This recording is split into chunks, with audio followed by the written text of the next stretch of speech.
সরকারি কর্মচারীদের জন্য সুখবর, যারা গ্রুপ ডিতে আছেন তাদের ৩,৫০০ টাকা বাড়ানো হলো। গ্রুপ সিতে যারা আছেন তাদেরও ৩,০০০ টাকা বাড়লো। প্লাস ১লা মে যেটা হচ্ছে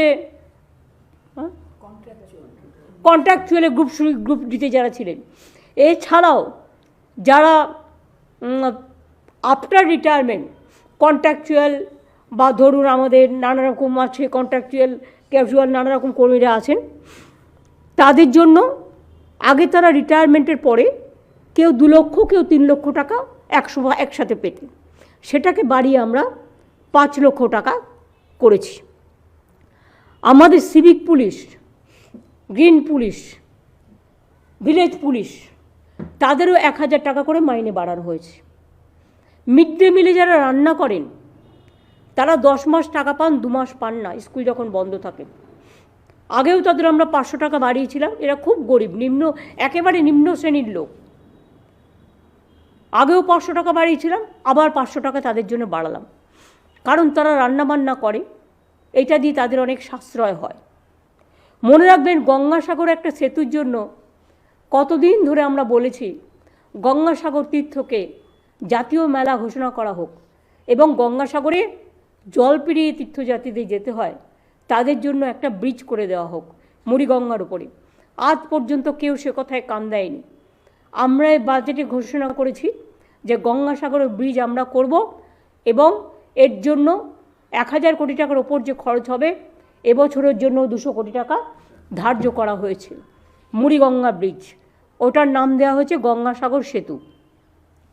সেই রকম মনে রাখবেন, একটা যেমন কৃষি ব্রিজ আছে, তেমনি আর একটা দামোদর নদীর ওপরে শিল্প ব্রিজ তৈরি করা হচ্ছে, যাতে অনেকগুলো জেলা কানেক্টেড হবে এবং শিল্পের জনজোয়ারে কাজে লাগবে। আমরা ৫ লক্ষ ছেলে মেয়েদের সরকারের বিভিন্ন চাকরিতে নিয়োগ করব, বাজেটে কথা বলা আছে।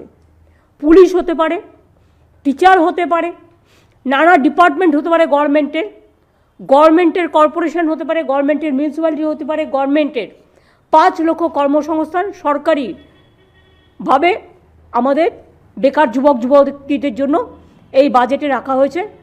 সুতরাং এছাড়াও মনে রাখবেন, এমএসএমই আমাদের প্রায় ১.৫ কোটি মানুষ কাজ করেন, আর প্রায় ১০ লক্ষ ছেলে মেয়ে ইতিমধ্যেই আমরা কর্মসংস্থান দিয়েছি বিভিন্ন সরকারি এবং বেসরকারি কর্মচারী মিলিয়ে।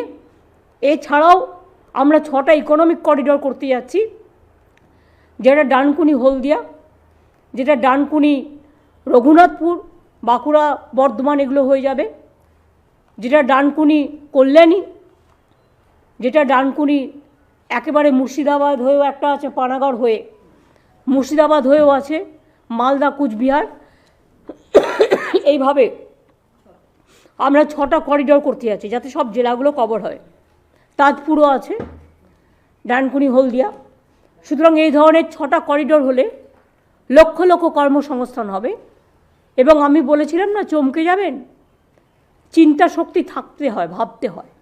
শুধু অকথা কুকথা বলে আর মিথ্যে কথা বলে আর কুৎস রচনা করে আর অপপ্রচার করে আর ভাগাভাগির রাজনীতি করে আর যাই হোক, উন্নয়ন হয় না।